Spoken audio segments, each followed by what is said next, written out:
بسم الله الرحمن الرحيم الحمد لله رب العالمين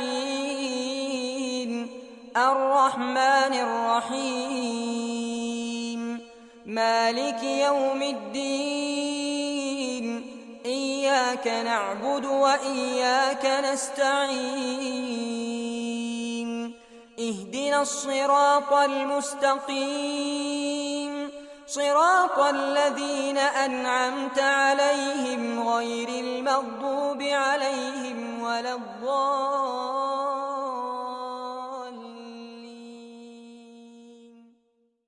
صراط الذين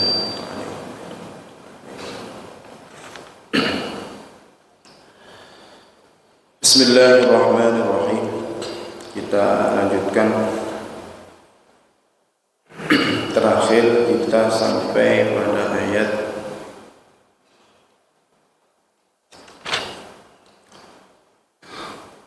125 di surah Al-Baqarah ya.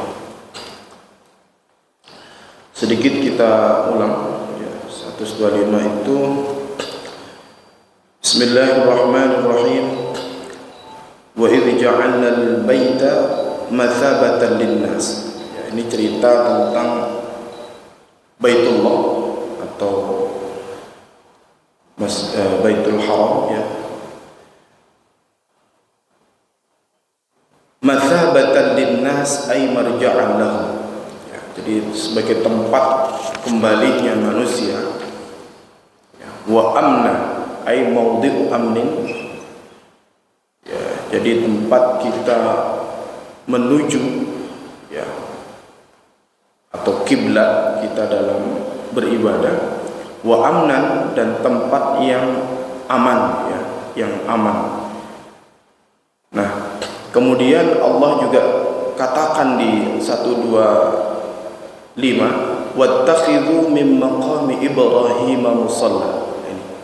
Kenapa kemudian ketika kita berada di Masjidil Haram itu ada kesunahan juga untuk sholat di maqam Ibrahim ya, maqam Ibrahim.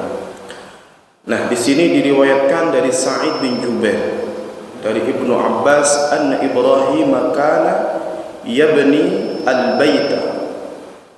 Diceritakan bahwa ketika Nabi Ibrahim membangun Baitullah wa Ismail yunawiluhu al-khijar wa yaqulan, dan dibantu oleh putranya Nabi Ismail. Kemudian keduanya pun berdoa. Doanya juga diabadikan dalam Al-Quran. Rabbana taqabbal minna innaka antas samiul alim. Ini juga masih di surah Al-Baqarah. Wahai Tuhan kami, terimalah taqabbal minna apa yang telah kami lakukan untukmu. Innaka antas samiul alim. Sesungguhnya engkau Maha mendengar lagi Maha mengetahui. Kemudian falam martafa'al bunyan, ketika bangunan Ka'bah itu semakin tinggi, kemudian Nabi Ibrahim merasa kesulitan untuk menaikkan karena dulu belum ada stiker Pak ya. Qama ala hajari, maka dia pun beliau menggunakan batu untuk menaikkan dari itu. Wa huwa maqam Ibrahim, itu yang disebut sebagai maqam Ibrahim ya, maqam Ibrahim. Jadi ini ayat yang menegaskan tentang kesunahan bagi kita untuk sholat di maqam Ibrahim ya, ada ayatnya. Wa qara'a Ibnu Katsir wa Abu Amr wa Hamzah wa Asim wal Kisai, termasuk kita. Ayat wattakhidhu ini Imam Ibnu Katsir, bukan tafsir ya. Nanti ada Ibnu Katsir yang tafsir Ibnu Katsir, ada imam qiraat namanya Ibnu Katsir sendiri. Wa Abu Amr, dan Imam Abu Amr wa Hamzah wa Asim, ini bacaan kita. Wal Kisai, dan Imam Al-Kisai. Wattakhidhu bi kasril kha. Ya, ini dengan redaksi wattakhidhu, ya, kha-nya di kasrah ala sighatil amri, dengan menggunakan fi'il amal ya, ala sighatil amri. Apa maknanya? Qala Qatadah was-Suddi, dan As-Suddi, Qatadah dan As-Suddi mengatakan ini adalah perintah ayyusallu indahu, ya, agar kita sholat di maqam Ibrahim. Ya, ini namanya kalau wattakhidu, perintah agar kita bisa melaksanakan sholat di maqam Ibrahim. Nah, wa ala hadza fa hadhihi jumlah kalam i'tirad. Ya, ini jumlah i'tiradiyah. I'tirad itu disisipkan di tengah. Fi khilal dzikri qissah Ibrahim alaihi salam. Ya, ketika kita sedang membincangkan tentang Nabi Ibrahim, kemudian ada kalam di tengah. Ya, disisipkan di situ, walaupun itu tidak merusak makna, ya, kisahnya Ibrahim. Jadi ada jumlah yang disisipkan di tengah bahwa kita diperintahkan untuk sholat di maqam Ibrahim. Ya. Faka'annahu ta'ala, kata Syekh Nawawi, seolah-olah Allah ingin mengatakan begini dari ayat wattakhidhu min maqam Ibrahim musalla, dan ambillah dari maqam Ibrahim itu musalla, tempat sholat. Makanya di kita kalau ada surau kecil itu namanya musalla. Sebenarnya secara bahasa itu sama dengan masjid. Masjid tempat sujud, musalla tempat sholat, sama-sama tempat sholat. Hanya konotasi ini berbeda ketika dipersepsikan untuk yang satu bisa sholat Jumat, yang satu tidak. Tapi secara fungsi sebenarnya sama. Nah, apa takdirnya? Faka'annahu ta'ala qala wa idh ja'alna al-baita mathabatan lin-nasi wa amna.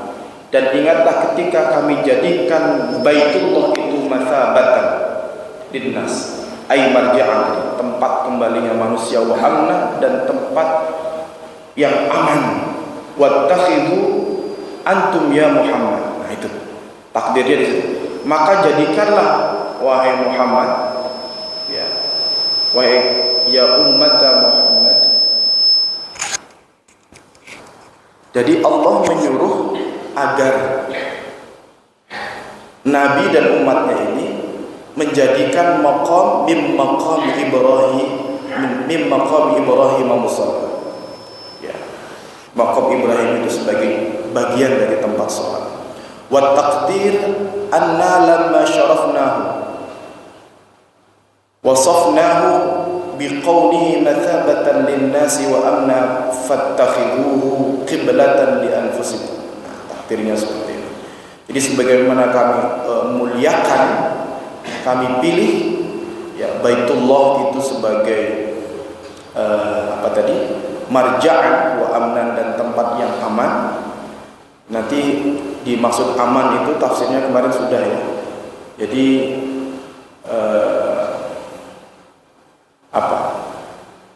aman dari segala sesuatu, ya, serangan musuh dan rasa takut dan yang lain. Termasuk nanti dalam keterangan disebutkan Dajjal nanti juga tidak bisa masuk ke sana, ya, di tanah haram. Makanya nanti orang-orang yang meninggal di sana itu aman dari fitnahnya Dajjal karena sudah terproteksi di sini. Nah, kalau di luar itu ya tidak ada jaminan garansinya, tidak ada. Nah, mathabatan lin-nasi wa amna fattakhidhuhu. Maka untuk menghargai jasa daripada Nabiullah Ibrahim dan putranya Ismail berupa dari maqam Ibrahim itu, fattakhidhuhu qiblatan li anfusikum. Jadi suruh menjadikan maqam Ibrahim itu juga disunnahkan untuk sholatnya, sholat di situ. Nah, wa qara'a Nafi' wa Ibnu Amir. Kalau bacaan yang kita baca di mushaf kita itu dengan wattakhidhu, nanti ada bacaan lain yang membaca wattakhadhu. Ini namanya qiraat. Bukan berarti tidak sama, ya. Memang dari Rasulnya, dari Allahnya begitu. Ada dalam Al-Quran itu bacaan yang berbeda ayat. Nah, itu nanti hadisnya faqra'u ma tayassara minhu. Ya, silahkan kita membaca mana yang paling mudah. Jadi di sini boleh dibaca wattakhidhu sebagaimana mushaf kita, boleh juga dibaca wattakhadhu Ini mushafnya orang Maroko dan sekitar Afrika. Wattakhadhu bi fathil kha, ya, dengan dibaca kha, fathah kha. Nah, kalau dibaca kha-nya di fathah itu menggunakan sigat fi'il madhi, sesuatu yang sudah lewat, pekerjaan yang sudah lewat. Fahu ikhbar. Ya, ini kalau menggunakan fi'il madhi, tafsirnya adalah ikhbarun an waladi Ibrahim. Ya, informasi untuk keturunan Nabiullah Ibrahim, annahum ittakhadhu min maqamihi musalla, agar mereka menjadikan peninggalan Nabi Ibrahim itu sebagai tempat untuk menyembah kepada Allah. Musalla maksudnya tempat salat. Nah, ini ya perbedaan antara wattakhadhu dan wattakhidhu. Kalau wattakhidhu tadi perintah untuk salat di makam Ibrahim seperti yang kita pahami selama ini. Kalau wattakhadhu itu informasi kepada keturunan Nabi Allah Ibrahim untuk menjadikan makam Ibrahim tempat salat. Jadi antara yang wattakhidhu dan wattakhadhu secara tafsir itu bisa saling menguatkan. Menguatkannya bagaimana? Menguatkannya adalah kita disuruh menjadikan makam Ibrahim itu sebagai tempat salat, dan informasi agar kita menjadikannya makam Ibrahim itu sebagai tempat sholat, menginformasikan itu. Jadi dua-duanya tidak bertentangan. Nah, wahidna ila Ibrahim, dan ingatlah ketika kami perintahkan, ay amarnahuma ila Ibrahim wa Ismail an tahhira, agar keduanya mensucikan baiti ay bi an assasahu 'ala taqwa. Jadi ketika membangun Baitullah itu Allah perintahkan agar Nabiullah Ibrahim dan Ismail itu mensucikan keduanya. Ya, ada lagi nanti yang menafsirkannya agar disucikan dari berhala-berhala. Ya. Kenapa disucikan? Karena dibangunnya Baitullah itu adalah lit-taifina, bagi orang-orang yang tawaf, bukan untuk yang lain. Wal 'akifina, dan orang-orang yang beriktikaf, warruka'is sujudi, dan orang-orang yang melakukan rukuk dan sujud. Nah, jadi fungsinya, secara fungsi Baitullah itu peruntukannya adalah lit-taifin wal 'akifin warruka'is sujud, ya, jamak raki' wasajid, ya. Dalam tafsirnya fal murad bit taifin, adapun yang dimaksud dengan at-taifin adalah man yaqsudul baita hajjan aw mu'tamiran, tawaf untuk haji atau umrah, fayatufu bihi, maka dia diperintahkan untuk tawaf. Jadi 7 kali berputar itu adalah perintah. Wabil 'akifina, adapun yang disebut al-'akifin adalah man yuqimu hunaka, ya, mereka yang ya mukim di situ. Yang mungkin di situ, ini tafsirnya di sini. Wayujawiru, dan orang yang sedang dan orang yang bertetanggaan di situ. Maksudnya bukan orang jauh. Wabir ruka'is sujudi man yusalli hunaka, adalah mereka orang-orang yang sholat, tentu dengan sholat adalah rukuk dan sujud di sana.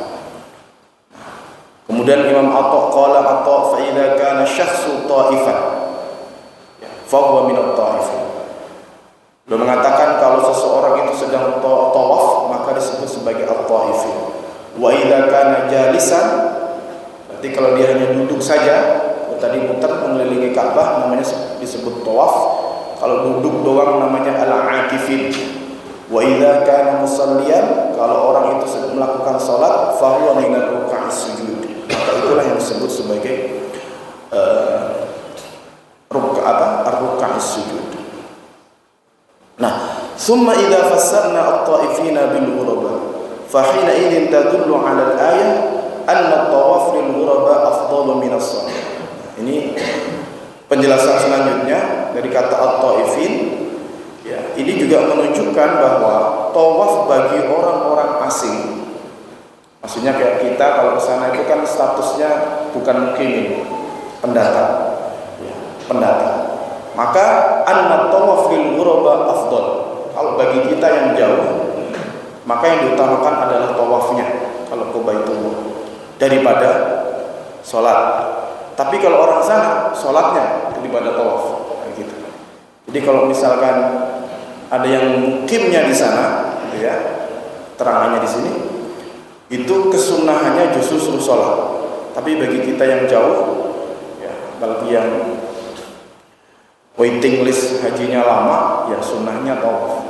Yang diutamakan tawafnya, bukan sholat.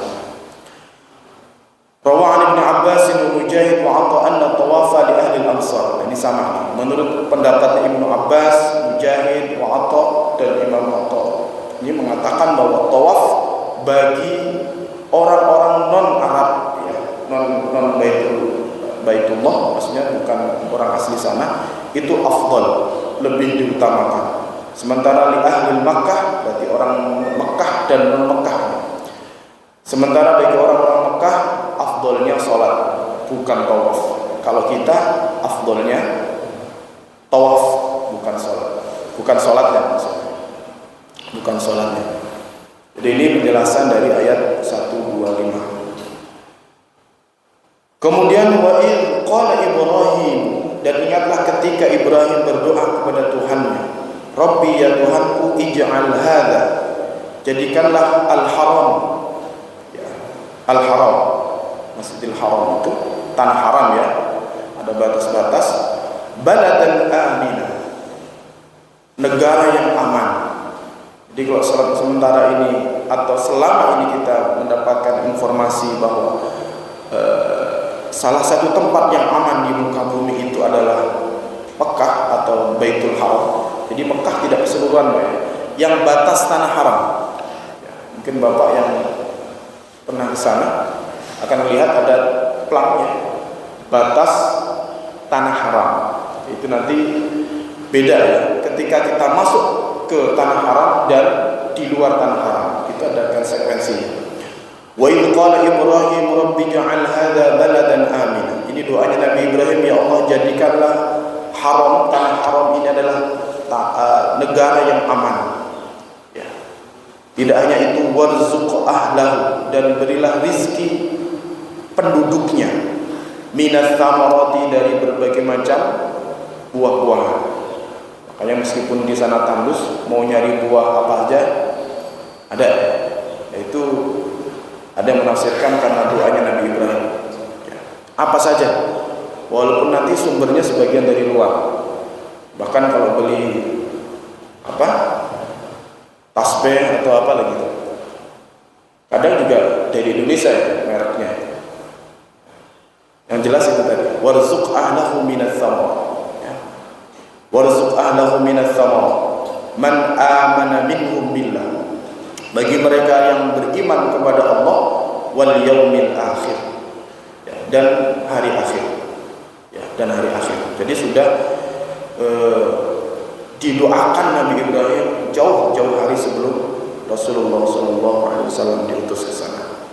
Nah, qala wa man kafar, kemudian Allah berfirman, wa man kafar, bagaimana dengan orang yang kafir? Adapun orang yang kafir, ingkar. Jadi di sana itu tidak mukmin semua, ada juga yang ingkar kepada Allah. Yang jauh-jauh kalau kita bicara sejarah, bagaimana Abu Jahal, Abu Lahab, ini kan juga sama, tinggal di sana. Dan mungkin banyak, ya, yang tidak terdeteksi nama-namanya. Allah katakan fa'umatti'u qalilan, mereka pun akan mendapatkan rizkinya Allah, tapi qalilan, ay muddata umri, ya, sepanjang hidupnya saja, ya, selama dia hidup. Sudah mati, ya sudah, beralih dengan azabnya Allah, Jadi ini adalah salah satu doa Nabi Ibrahim yang kemudian diijabah oleh Allah, ya, diijabah oleh Allah. Wa qara Ibnu Abbas bisukunil mim, ya. Ibnu Abbas membacanya dengan sukun mim, tsumma at-tarruh, ya, setelah ini untuk orang kafir, ya, tsumma at-tarruh ila adzabin nar. Untuk orang-orang kafir yang tinggal di tanah haram, setelah dia mendapatkan rezeki dari Allah sepanjang hidupnya, selanjutnya dia akan ila thumma attaruhu ila adzabin nar, akan dimasukkan ke neraka, wa bi'sal masir, dan itu adalah tempat seburuk-buruknya tempat kembali. Ini ayat 126. 126. Sekali lagi ini sebagai jawaban doa Nabi Ibrahim dan penjelasan Allah terkait dengan mereka yang tidak beriman tapi tinggal di Baitul Haram, Baitul Haram. Kemudian wa idh yarfa'u Ibrahim al-qawa'ida minal bait wa Ismail, dan ingatlah ketika Nabi Ibrahim meninggikan Baitul Haram, ay al-judran, jadi dibangun sedemikian rupa, kemudian Rabbana taqabbal minna, ayat juga masih mengabadikan tadi yang kita baca di depan. Kemudian keduanya berdoa Rabbana taqabbal minna, ay bina'ana baitak, jadi semoga engkau terima apa yang kami lakukan karena membangun Baitullah, innaka antas sami'ul alim. Kemudian Nabi Ibrahim juga berdoa Rabbana waj'alna muslimaini lak, ya Allah jadikanlah kami orang-orang yang ikhlas, mukhlisina, ay muslimaini ay mukhlisin, ya, laka hanya kepadamu, ay bitauhid wal ibadah, wa min dzurriyyatina, dan dari dzurriyyah kami, keturunannya juga didoakan oleh Allah, biniyatina fi jami'i a'malina. Ini juga sama, mengajarkan kepada kita kalau berdoa itu jangan dipakai sendirian, doakan juga untuk keturunan kita, dzurriyyatina. Ini sudah dicontohkan oleh Nabi Ibrahim, Rabbana waj'alna muslimaini laka wa min dzurriyyatina ummatan muslimatan lak, agar menjadi dzurriyyah yang juga sama-sama mengesahkan Allah. Wa arina manasika, dan tunjukkan kepada kami manasikan, tempat kita manasik haji. Wa tub alaina, dan semoga engkau terima segala kekurangan yang kami lakukan. Tentu tidak ada orang yang sempurna. Nabi Ibrahim pun menyadari itu. Jadi setelah memohon, berikhtiar, kemudian tetap memohon agar diberikan dispensasi lah, kekurangan-kekurangan yang dilakukan itu tetap tidak mengurangi ketaatannya kepada Allah. Bisa jadi karena faktor lupa atau karena faktor yang lain. Innaka antat tawwabur rahim, sesungguhnya engkau maha penerima tobat lagi maha penyayang. Ini masih dalam rangkaian doanya Nabi Ibrahim. Kemudian di ayat 129, Rabbana wab'ats fihim. Kemudian Nabi Ibrahim dan Ismail juga memohon kepada Allah, wab'ats fihim, dan utuslah di antara mereka, di antara zuriyahnya Nabi Ibrahim dan Ismail itu rasulan, utusan, seorang nabi, minhum, di antara mereka. Tafsirnya sama, ay min anfusihim wa huwa an-nabiy sallallahu alaihi wasallam. Makanya Nabi Rasulullah itu kan sama, dari sisi silsilahnya adalah jalurnya Nabi Ibrahim dari Ismail kan gitu. Nah ini dari doa ini juga, wa ba'ats fihim rasulan minhum, walidzalika qala, makanya ada riwayat yang menyebutkan ana da'watu Abi Ibrahim. Ini riwayat Nabi pernah bersabda bahwa sesungguhnya aku ini adalah buah dari doanya ayahku Ibrahim, akhrajahu Ahmad. Jadi hadisnya Irbad bin Sariyah dan beberapa perawi yang lain.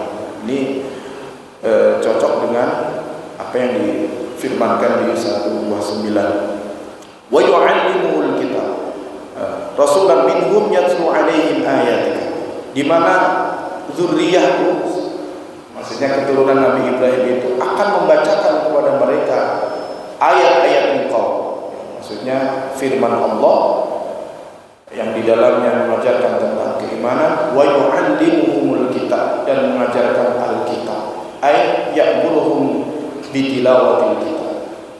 Ya, maksudnya Nabi mengajarkan bagaimana membaca kitab Al-Qur'an, wa yu'allimuhum ma'an kitab wa haqa'iqihi, dan mengajarkan kepada manusia terkait dengan apa yang dikandung di dalam Al-Quran dan hakikat-hakikat yang ada di dalamnya. Wal hikmah, dan hikmah.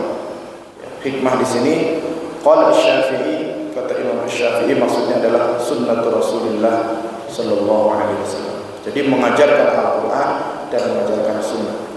Nah, innaka antal azizul hakim, sesungguhnya engkau itu maha perkasa lagi maha bijaksana.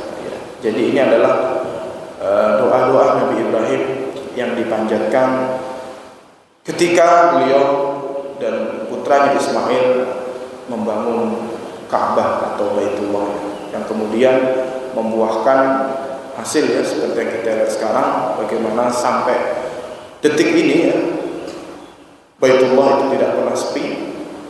Kemudian termasuk tempat yang aman ya.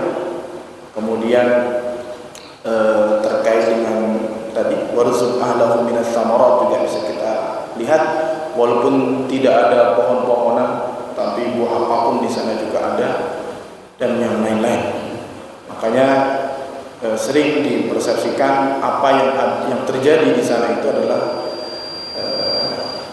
disebabkan karena doa daripada Nabiullah Ibrahim alaihissalam. Baik, mungkin sampai di sini ada yang mau ditanyakan? Gimana, Pak? Syukran.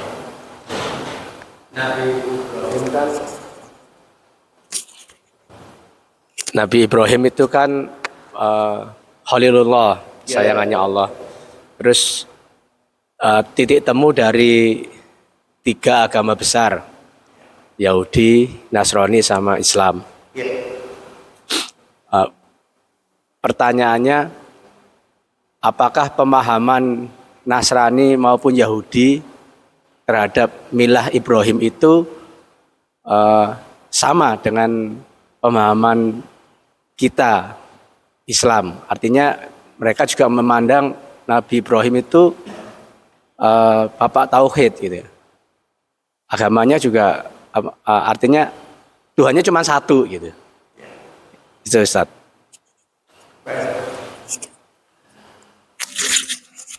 Memang betul bahwa Nabiullah Ibrahim ini titik temu semua agama ya. Agama besar itu ya, Yahudi, Nasrani, dan Islam itu ketemunya di Nabi Ibrahim. Bahkan Al-Quran sendiri tegas Pak, dalam ayat itu menyebutkan begini, maka Ibrahim Yahudiyan wala Nasraniyan walakin kana hanifan musliman. Karena memang ini diklaim semua agama. Nabi Ibrahim itu diklaim semua agama.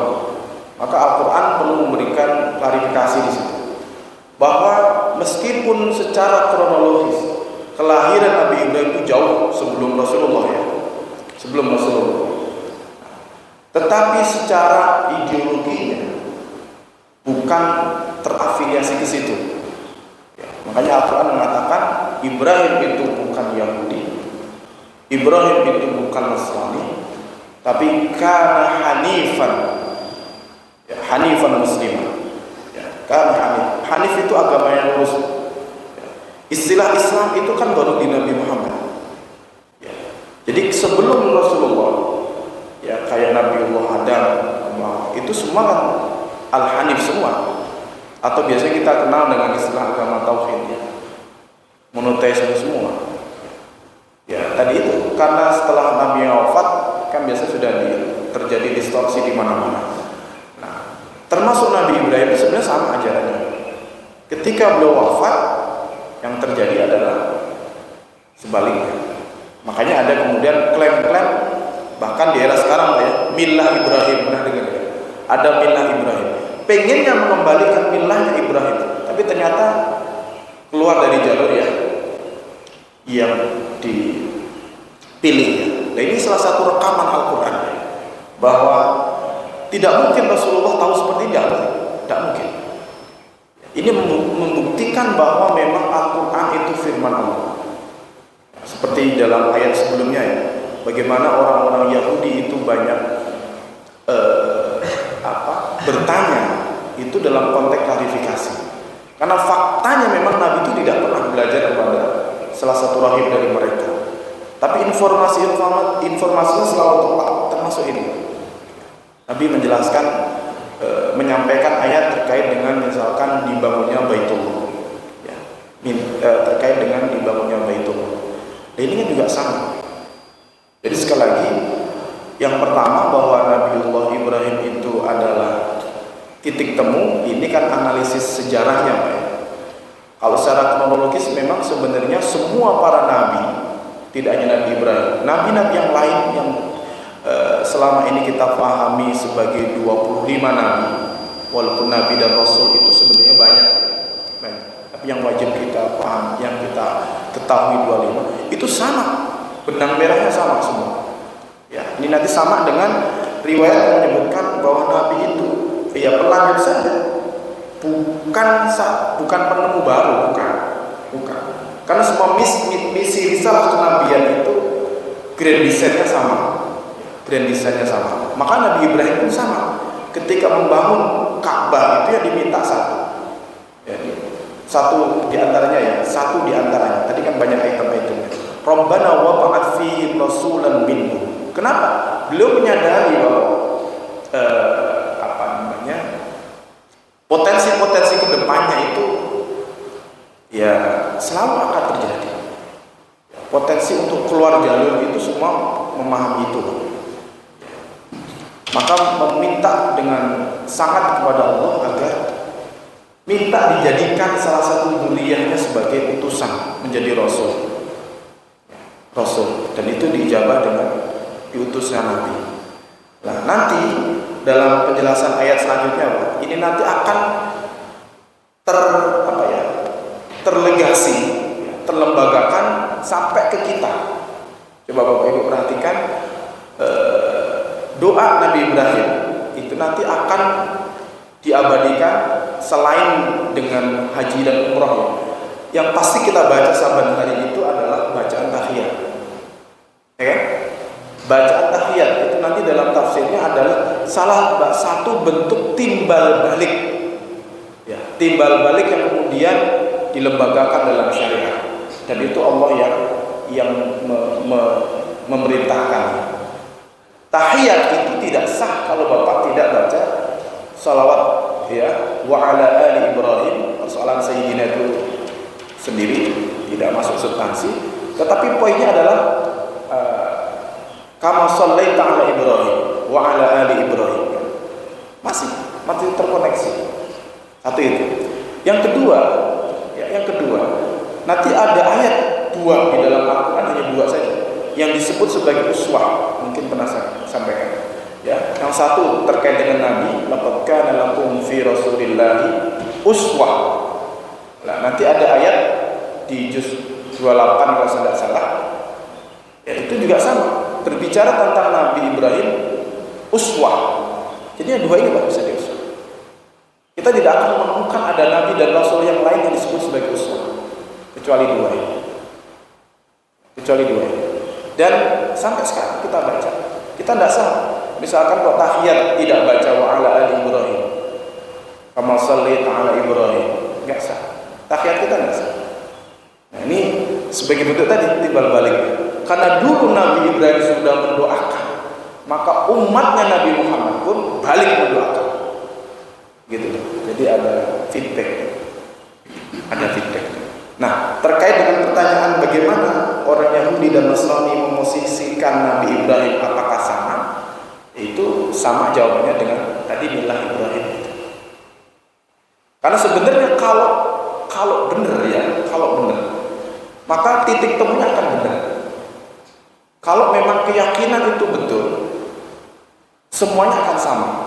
Ini sama dengan ayat sebelumnya ya.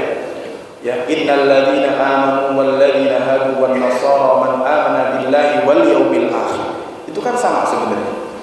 Sesungguhnya orang-orang Yahudi, Nasrani dan seterusnya yang mereka juga beriman kepada Allah dan hari akhir. Artinya pemahamannya masih hanif.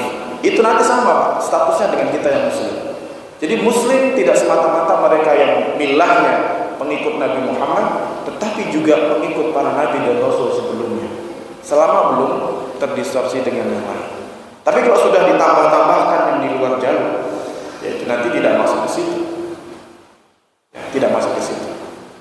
Makanya nanti di doa Nabi Ibrahim yang lain Pak ya, yang di juz 13 itu. Wa idh qala Ibrahim rabbi ja'al hadzal balada amina wajnubni wa baniya an na'budal asnam. Itu detail banget. Dan ingatlah ketika Nabi Ibrahim berdoa di Baitul Haram ya. Rabbi ja'al hadzal balada amina wajnubni, dan jauhkan wa baniya, jauhkan aku dan keturunanku an na'budal asnam, untuk atau dari menyembah berhala-berhala. Jelas kan Pak? Doa Nabi Ibrahim jelas. An na'budal asnam. Rabbi innahum adlalla katsiran minan nas. Sesungguhnya berhala-berhala ini sudah terbukti banyak menyesatkan manusia. Tapi Nabi Ibrahim sadar, faman tabi'ani fa innahu minni. Siapapun dari keturunanku yang mengikuti risalahku, fa innahu minni, maka dia akan termasuk golongan kelompok. Waman asani, kalau yang durhaka tadi enggak ngikutin aturan, innaka ghafurur. Jadi Nabi Ibrahim serahkan kepada Allah. Gitu. Sama, kita kan sama, mendoakan zuriyah, keturunan didoain. Oh sudah didoain kan masih keluar jalur, gimana tidak kan gitu. Nah, intinya sama. Ya, intinya sama bahwa upaya Nabi Ibrahim untuk mendoakan itu serius. Maka kemudian Allah jawab dengan serius. Itu Pak ya. Allah jawabnya pun dengan serius. Bukti seriusnya bahkan sampai sekarang beberapa ribu tahun. Jadi doa itu juga mengalir kepada Nabi Ibrahim. Sekali lagi, kalau untuk agama-agama yang lain persepsinya seperti apa ke Nabi Ibrahim, yaitu masing-masing.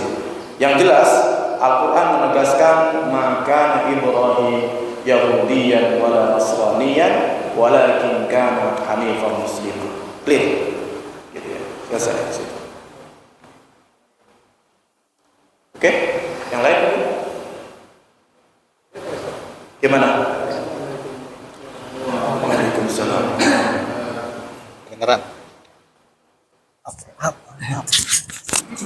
Mau tanya Pak Ustadz, apakah bangunan Baitullah yang sekarang ini masih asli seperti yang dulu Ibrahim bangun? Itu, makasih Mas Ustadz.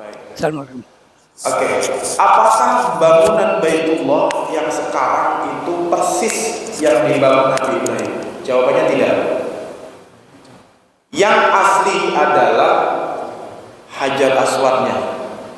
Adapun bangunan itu beberapa kali mengalami perombakan. Maksudnya perombakan bentuknya ya, bentuk bangunannya itu. Kita tahu bahwa dulu Mekah itu juga pernah banjir bandang, rendam. Mungkin tahun berapa yang Bapak menemukan foto-foto lama.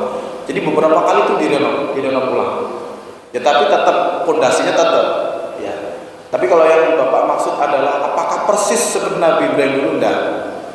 Dulu kan mesti lebih sederhana. Enggak usah Mekah, enggak usah Baitullah. Masjid Madinah itu kan juga sudah mengalami beberapa kali rombakan. Ya. Nanti kan ada Bapak bisa lihat situsnya ya, mana aslinya, mana yang perluasan.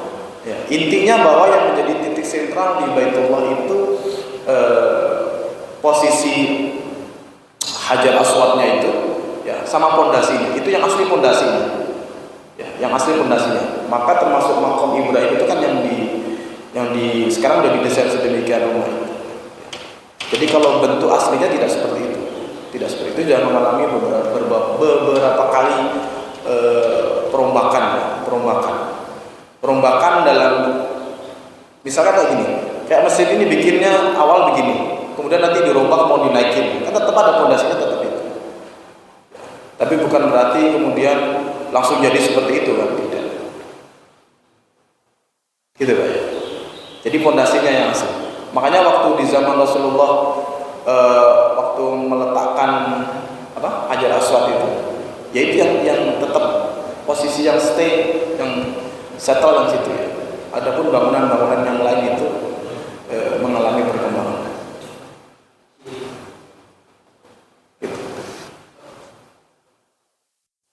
Mungkin ada yang lain? Ada pertanyaan lain?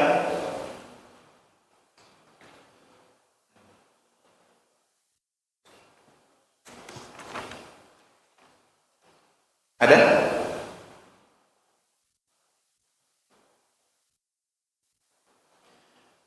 Belum ya?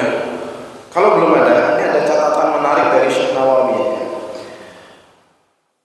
Bila ditanyakan, kalau ada yang nanya maksudnya gitu, mal hikmatu fi dzikri Ibrahim ma'a Muhammadin. Nah, ini dibahas khusus. Apa hikmahnya disebutkan Nabi Ibrahim kok dengan Nabi Muhammad? Gitu ya. Fajawabuhu, nah ini. Kalau ada yang nanya, kalau nggak ada ya nggak apa-apa kan gitu. Hikmahnya kenapa Nabi Ibrahim itu disebut bareng dengan Nabi Muhammad? Fi babis sholati, dalam konteks kita melaksanakan sholat. Yuqal, nah ini kan tadi kita baca, kita jelaskan. Allahumma sholli ala Muhammadin wa ala ali Muhammadin kama shallaita ala Ibrahim wa ala ali Ibrahim. Fajawabuhu, kata beliau, anna Ibrahim da'a li Muhammadin bihadhihi da'wah. Jadi kenapa ada doa Allahumma shalli ala Muhammad wa ala ali Muhammad kama shallaita ala Ibrahim wa ala Ibrahim? Jawabnya adalah karena Nabi Ibrahim mendoakan Nabi Muhammad persis dengan doa ini. Maka diabadikan. Maka doa yang sama juga disyariatkan terhadap umatnya Nabi Muhammad sallallahu alaihi wasallam ila yaumil qiyamah, sampai hari kiamat. Adaan an haqqi wajibin ala Muhammadin Ibrahim. Ya. Ini untuk memberikan haknya hak wajibnya Nabi Muhammad ke Nabi Ibrahim. Kira-kira gitu. Ini jawaban Nawawi. Ini jawaban pertama. Jawaban kedua, anna Ibrahim sa'ala Rabbah. Karena Nabi Ibrahim itu meminta kepada Allah, waj'alni lisana sidqin fil akhir. Dan jadikanlah dari keturunanku lisana sidqin fil akhir. Ada generasi yang lisan sidqin itu lisan yang benar ya, terus bahasanya itu ya. Generasi yang terakhir ya. Kenapa? Genetik terakhir, boleh ya. Ay abqi li thana'an hasan. Ya Allah, kekalkanlah bagiku, kira-kira gitu. Ini ditafsirkan lagi. Thana'an hasan, ada pujian yang bagus. Ada pujian yang bagus fi ummati Muhammad, pada diri umatnya Nabi Muhammad sallallahu alaihi wasallam. Karena kita sebenarnya bukan generasi Nabi Ibrahim. Ya, bukan generasi Nabi Ibrahim. Ai abqi li thana'an, tapi minta bagian. Kira-kira gitu. Jadi Nabi Ibrahim tahu dan minta ada space untuk beliau. Nah, gitu. Dari umatnya Nabi Muhammad sallallahu alaihi wasallam, fa ajabahu Allah taala. Allah ijabah itu ya, maka faqarana itu kemudian disandingkan, bukan dikoronakan, bukan corona ini Pak. Faqarana, maka kemudian disandingkanlah nama Nabi Muhammad dengan Nabi Ibrahim. Faqarana baina dzikrihima ibqa'an lithana'il hasan ala Ibrahim fi ummati Muhammad. Nah, ini jawaban kedua ya, untuk mengekalkan pujian kebaikan kepada Ibrahim pada diri lisan umatnya Nabi Muhammad sallallahu alaihi wasallam. Yang kedua. Yang ketiga, wal jawab tsalits, anna Ibrahim, ini pertanyaan Pak Sofan tadi. Sesungguhnya Nabi Ibrahim itu kana aban lil millati, abal millah. Nabi Ibrahim itu adalah Abul Millah. Abul Millah itu bapaknya agama ya. Jadi semua agama itu mengarah ke Nabi Ibrahim gitu ya. Arahnya titik temunya ke situ, Abul Millah. Wa Muhammadan, Nabi Muhammad itu kana Abur Rahmah, bapaknya kasih sayang. Jadi kalau agama itu titik temunya ke Nabi Ibrahim, tapi kalau kasih sayang Rasulullah Abur Rahmah, ya Abur Rahmah. Makanya Nabi itu nggak tegaan kira-kira gitu ya. Jadi kalau bapak ibu baca laqad ja'akum rasulun min anfusikum azizun 'alaihi ma 'anittum, itu ayat menjelaskan tentang ketidaktegaan Nabi melihat kita. Jadi kalau bisa ditanggung Rasulullah, kita nggak usah nanggung kira-kira gitu. Nah ini sama, kan Abur Rahmah. Jadi Nabi itu adalah Abur Rahmah. Makanya wa fi qira'at Ibnu Mas'ud, dalam qira'at Ibnu Mas'ud ya, an-nabiyyu aula bil mu'minina min anfusihim. Ya, kan ada ayat gitu. Ayat ya, Nabi itu lebih harus diutamakan. Ya, seolah an-nabiyyu aula bil mu'min. Kita ini harus lebih mendulukan Rasulullah min anfusihim.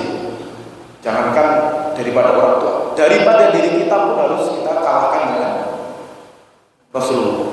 Ya gitu ya. Nabi harus kita dahulukan. Aula bil mu'min. Jadi kalau tanpa Rasulullah mungkin kita juga nggak seperti ini. Kita seperti ini karena bukan Rasulullah. Maka lebih aula bil mu'min min anfusihim. Kenapa? Wa huwa abun lahu. Karena sesungguhnya secara rohani Nabi itu adalah ayah kita. Ya. Makanya ada hadis wa qala sallallahu alaihi wasallam innama ana lakum, sesungguhnya aku kata Nabi lakum kepada kalian mithlul walid, seperti halnya posisinya orang tua. Artinya kalau tidak ada orang tua kan tidak mungkin ada kita. Kalau tidak ada Nabi ya ada kita. Kalau tidak ada Rasul tidak ada kita. Itu. Ini alasan ketiga ya. Karena Nabi Ibrahim itu adalah Abul Millah dan Nabi Muhammad adalah Abur Rahmah. Wal jawabur rabi ya. Dan jawaban yang keempat, kenapa namanya itu dikoronakan dengan Nabi Muhammad, Nabi Ibrahim. Korona itu disambungkan tadi. Anna Ibrahim, karena sesungguhnya Nabi Ibrahim kana munadi syariah.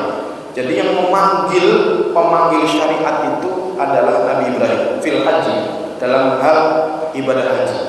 Makanya orang haji itu sering dikonotasikan panggilan Nabi Ibrahim. Kan itu. Karena ayatnya gitu, Pak. Wa adzin fil nasi bil hajj. Itu awalnya Nabi Ibrahim. Yang mendapatkan perintah bukan Rasulullah. Yang mendapatkan perintah adalah Nabi Allah Ibrahim. Walaupun dalam tafsirnya beliau sempat ragu juga. Wong dulu belum ada toa, belum ada speaker. Jadi tidak ada yang kena petir juga ya. Ya, belum ada toa, belum ada speaker. Tapi Allah menegaskan tugasmu hanya menyampaikan. Frekuensinya aku yang atur. Nah, gitu. Jadi sama, kita doa mungkin gak didengar orang, tapi Allah nanti yang akan menjadi penghantar. Ya, frekuensi itu akan menyentuh hati-hati orang yang terketuk hatinya untuk memenuhi panggilan. Makanya ayatnya wa'adzin fil nas bil hajj ya'tuka rijalan, ya, ya'tuka rijalan wa 'ala dhamirin ya'tika min fajjin 'amim. Jadi walaupun tinggalnya di Afrika, walaupun tinggalnya di Bekasi, kan lumayan juga kalau sana jalan kaki gitu ya. Tapi karena ini panggilan Nabi Ibrahim, berangkat. Anna Ibrahim kana munadi syariah fil hajj. Nah, itu posisinya. Kemudian wa Muhammadan kana munadi iman. Sementara Nabi Muhammad itu penyeru keimanannya. Penyeru syariatnya Nabi Ibrahim, penyeru imannya adalah Nabi Muhammad. Ini jawaban keempat. Fajama Allah Ta'ala, maka Allah mengumpulkan bainahuma, antara Nabi Ibrahim dan Nabi Muhammad fi dzikril jamil, dalam satu ungkapan yang indah. Apa itu? Allahumma shalli ala Muhammadin wa ala ali Muhammadin kama shallaita ala Ibrahim wa ala ali Ibrahim. Itu jawabannya. Jadi ada 4 item kira-kira. Baik, ada pertanyaan? Sampai di sini.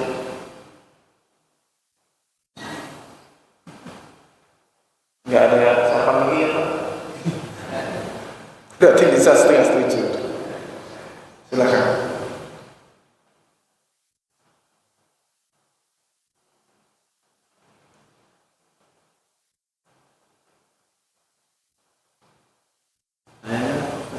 Silakan Pak.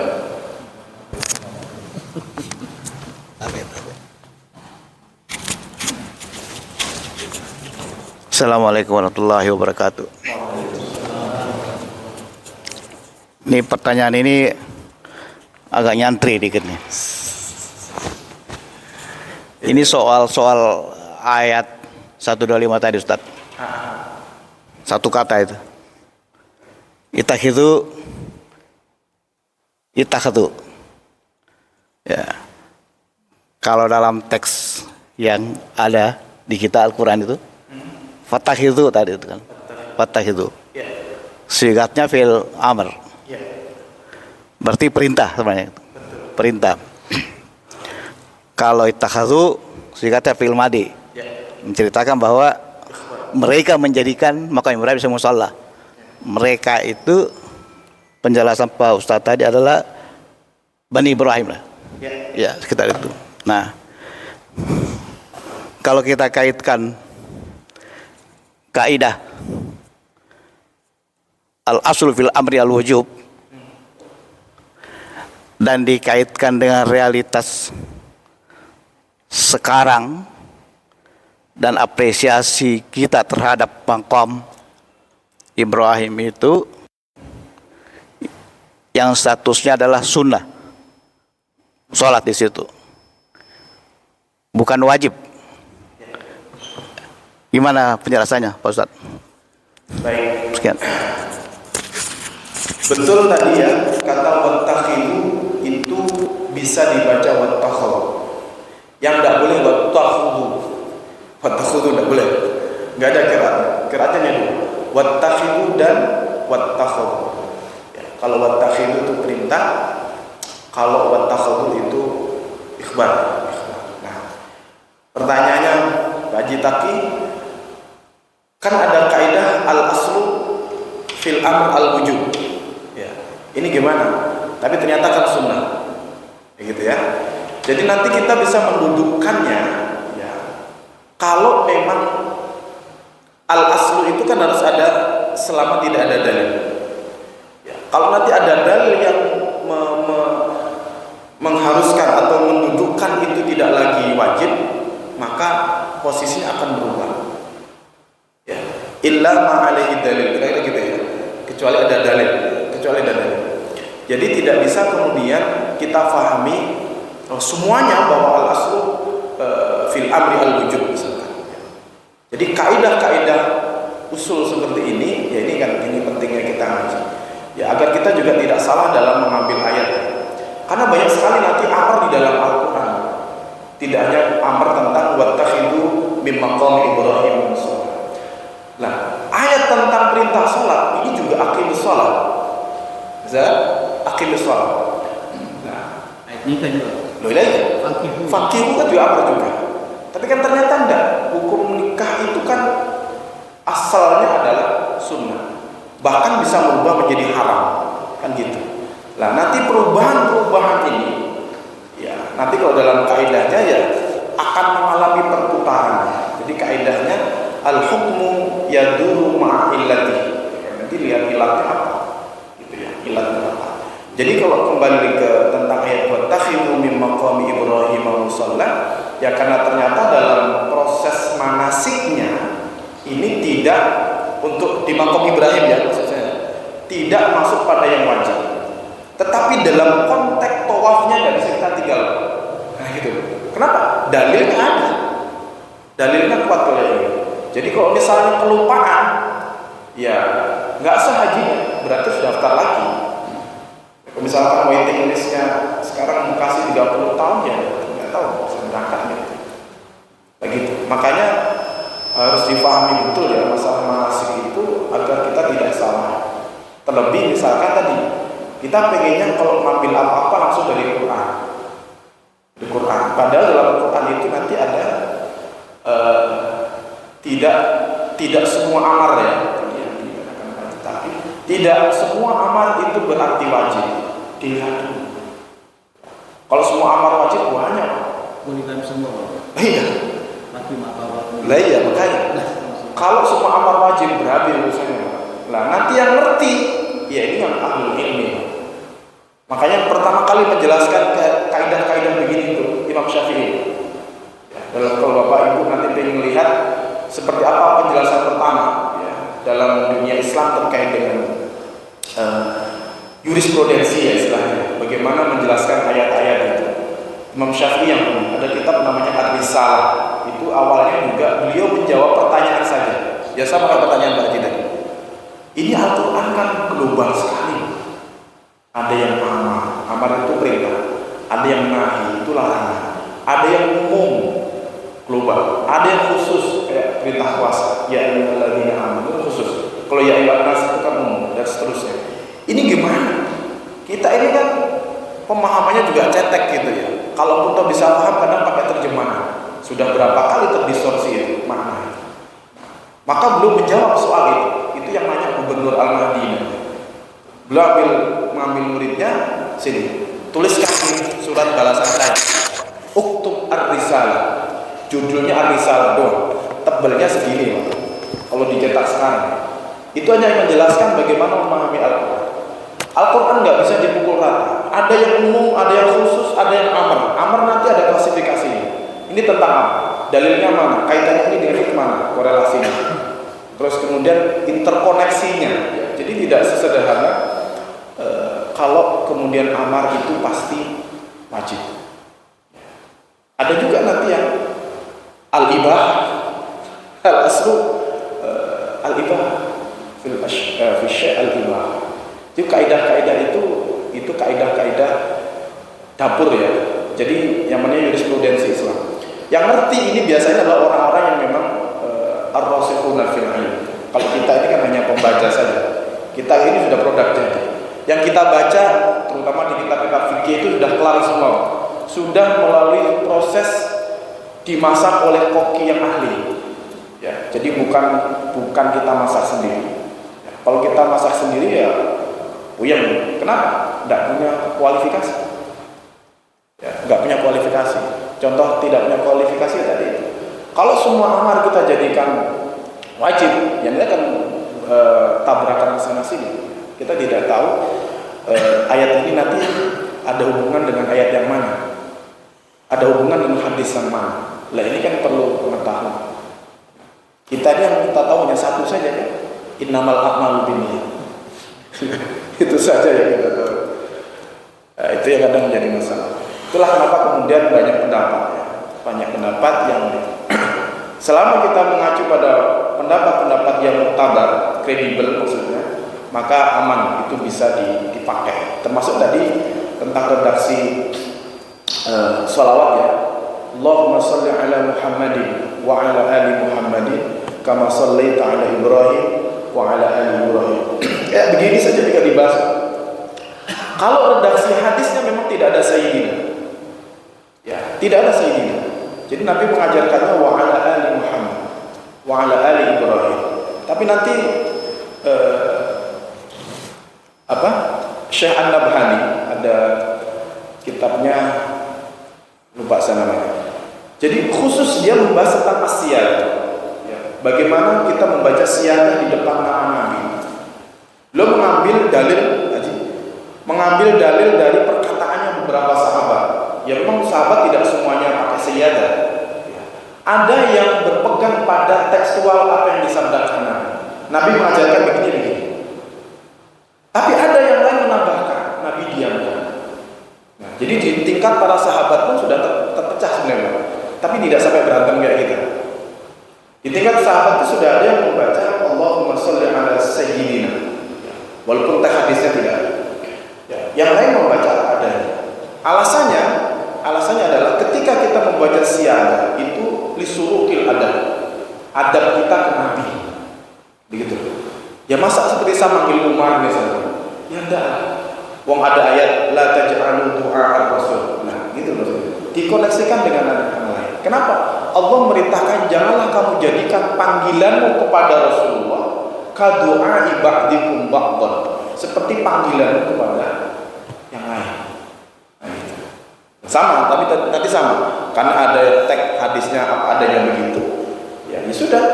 Pokoknya saya baca apa adanya. Ya silakan. Gitu. Sahabat yang panggil itu juga ada. Tapi yang menggunakan makna kedua, la taj'alu du'a ar-rasul, jangan jadikan panggilanmu kepada nabi itu sama dengan yang lain. Ditambah, kenapa? Ada ayat ini, ada etikanya Rasul. Panggil dengan sayyidina atau nabi atau yang lain. Jadi kalau bahasa kitanya jangan dipanggil ngokok lah ya. Jangkar tanpa ada. Itu aja sebenarnya Pak. Jadi persoalan itu yang lain itu sudah. Itu ya kalau yang berdebat ahlul ilmi selesai. Tapi nanti kalau yang berdebat adalah kita yang ya modalnya pas-pasan, yang terjadi adalah debat musik. Jadi aman sebenarnya mau pakai silahkan enggak apa-apa. Syekh Nawawi ini gurunya Mbah Syekh Asy'ari ya kita. Itu di keterangan enggak pakai siapa. Enggak pakai siapa. Kenapa? Ngikutin hadis. Itu juga sudah dibahas panjang lebar. Ini contoh yang lain. Bahwa memang pemahaman-pemahaman itu sangat-sangat terbuka sekali dan akhirnya memang orang itu akan memilih akan dengan apa dia memahami ayat itu. Akan dengan apa dia memahami hadis. Karena bagaimanapun ya teks-teks itu ya terbuka. Kalau kita tidak memiliki pengetahuan yang cukup untuk memilih, ya akhirnya ya itu saja kita pakai. Terlebih misalkan hanya menggunakan terjemah, ya, satu terjemah. Padahal terjemah itu ada terjemah lama, terjemah baru, terjemah edisi revisi dan seterusnya. Itu yang terjadi. Saya kira itu. Jadi kemana-mana. Oke, masih ada? Terakhir, ya. Pas 7. Silakan. Dari dulu masih terkait dengan Nabi Ibrahim tadi, tapi barangkali mungkin agak sedikit melebar. Ya barangkali mungkin bisa menjadi ya pertanyaan yang ringan mungkin di akhir pertanyaan di sesi ini. Kita ketahui bahwa ada biografi Nabi Ibrahim yang paling utama itu pernah, yang barangkali kita ketahui ya, mungkin kalau Ustadz pemahamannya lebih banyak, pernah dibakar, kemudian menikah dengan Hajar dan Sarah.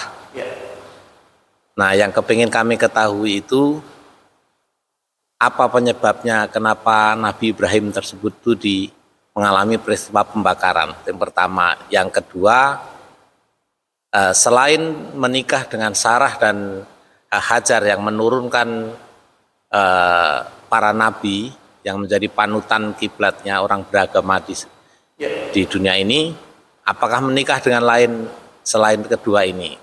Dan yang ketiga, berapa umur Nabi Ibrahim tersebut?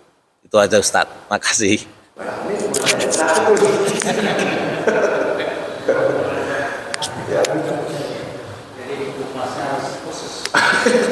Biar tahu biografinya kan. Iya, baik. Ini saya jawab yang tahu aja ya, yang tidak tahu nanti di lain kesempatan. Yang pertama, kenapa Nabi Ibrahim itu dibakar? Saya sampaikan yang saya tahu saja. Yang saya tahu yang apa namanya, yang bisa dipakai untuk hujah. Yang pertama adalah kasusnya Nabi Ibrahim dibakar itu bermula dari Nabi Ibrahim menghancurkan patungnya Namrud. Namrud di zaman Raja Namrud itu yang berkuasa di zaman Nabi Ibrahim itu kan penyembah patung. Nanti ada di Al-Quran ada cerita lengkapnya. Nah, ketika tidak setuju, kan ada nanti di juz 7 kan cerita Nabi Ibrahim cari Tuhan. Jadi kalau melihat kenapa tadi disebut uswah, karena usaha Nabi Ibrahim itu bisa di copy paste sebenarnya Pak. Upaya untuk mencari Tuhan di saat istilahnya apa ya? Dia itu kan nyari sendiri pencariannya, ketika nyari mengira malam, mengira bintang, mengira rembulan, mengira matahari itu sebagai Tuhan, tapi kemudian menghasilkan konklusi tidak mungkin Allah itu lenyap, gitu. Tidak mungkin Allah itu akan terbenam, tidak mungkin terbenam. Pasti yang menciptakan semua itu yang kemudian diapresiasi oleh Allah. Kemudian termasuk bacaan iftitah kita sebenarnya dari sini. Kenapa? Nah, kaitannya dengan dibakar itu kan ceritanya terjadi dialog kan. Waktu dia masih muda dihancurkan berhala-berhala yang ada di masanya Raja Namrud itu. Nah, ketika dicari sebenarnya siapa sih yang menghancurkan itu? Ya. Nah, ketemulah bahwa tersangkanya adalah Nabi Ibrahim. Tetapi dia tidak kalah cerdik ya. Ketika menghancurkan berhala dengan kapak, kapaknya dikasihkan ke berhala yang gede. Jadi yang kecil-kecil dihancurin dulu, kemudian kapaknya dikasih yang gede. Walaupun dia ketahuan juga yang menghancurkan adalah Nabi Ibrahim. Ketika di sidang, dia bilang, kapak adik siapa yang megang? Berhala yang besar. Kata di persidangan, tidak mungkin berhala menghancurkan berhala. Dibalik sama Ibrahim. Kalau tidak mungkin menghancurkan, kenapa disembah? Gitu Pak. Kalau tidak mungkin menghancurkan, kenapa disembah? Jadi berani ngadepin tantangan itu kan. Nah, akhirnya hukumannya adalah bakar itu. Ya. Kemudian Allah turunkan juga qul ya narukuni bardan wa salaman ala Ibrahim. Itu kan sebenarnya kan yang kita sering pahami sebagai mukjizat ya. Mukjizat Nabi Ibrahim ketika dibakar tidak mempan. Memang nanti di cerita ini ada Israiliyat Pak ya. Ada Israiliyat misalkan gini. Cicak kemudian kenapa dia disuruh bunuh?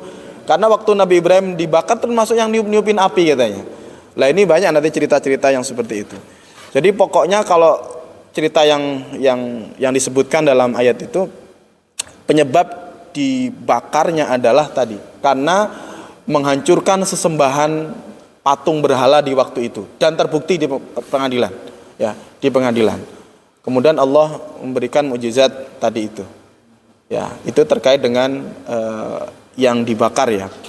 Kemudian yang kedua terkait dengan yang pernikahan Nabi Ibrahim dengan Hajar dan Sarah itu ya. Saya juga belum melihat detail sebenarnya. Yang selama ini kita bacanya dua itu. Yang dalam Quran yang diabadikan cuma dua. Yang dari Sarah dan dari Hajar ya. Yang dari Hajar nanti menurunkan Ismail, yang Sarah nanti dari Ishak ya. Itu pun nanti dalam ayat juga sama terkait siapakah sebenarnya yang disembelih ketika kurban itu. Apakah Ishak ataukah Ismail? Titik temunya dua-duanya nggak jadi disembelih. Ya kan? Titik temunya dua-duanya nggak disembelih. Kalau orang-orang Nasrani kayaknya Ishak yang dianggap disembelih itu ya. Dan itu di beberapa tafsir masuk Pak, Israiliyat itu. Ada yang menafsirkan bahwa yang disembelih adalah Nabi Ishak, bukan Ismail. Nah, tapi titik temunya tadi, dua-duanya nggak ada disembelih. Nah, kemudian yang ketiga terkait dengan usia ya. Usia ini kalau Bapak tanya detailnya, KTP-nya, saya wallahu a'lam. Karena ini sebelum Masehi. Ya. Kalaupun toh beredar beberapa informasi sekian ribu tahun sekian, itu prediksi semua Pak. Saya ingin tegaskan begini saja. Tidak hanya Nabi Ibrahim. Di dalam Al-Quran tuh banyak kisah-kisah ya. Bahkan ada surat Al-Qasas, ya kan? Kisah-kisah itu. Itu semua tidak ada yang menyebutkan tahun. Ya, tidak ada yang menyebutkan tahun. Karena sesungguhnya motivasinya kenapa ada kisah dalam Al-Quran ini adalah ibrotan. Ya. Posisinya adalah untuk kita ambil ibroh, bukan untuk dijadikan sumber sejarah. Karena Al-Quran bukan kitab sejarah, tapi kitab hidayah. Makanya nanti kalau mau nyari informasi yang lain, sebenarnya Ibnu Katsir punya ya, Qisasul Anbiya.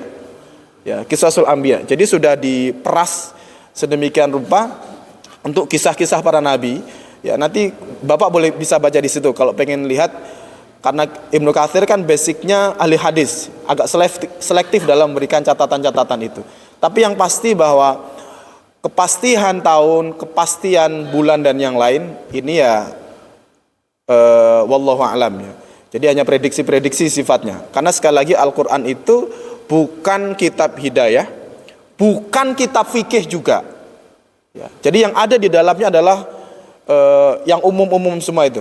Ya. Semua yang umum-umum yang sifatnya adalah fundamental. Tidak ada yang sifatnya operasional. Hatta fikih sekalipun. Makanya kita tidak menemukan, tidak ada catatan cara sholat dalam Al-Quran. Bapak cari kalau ada.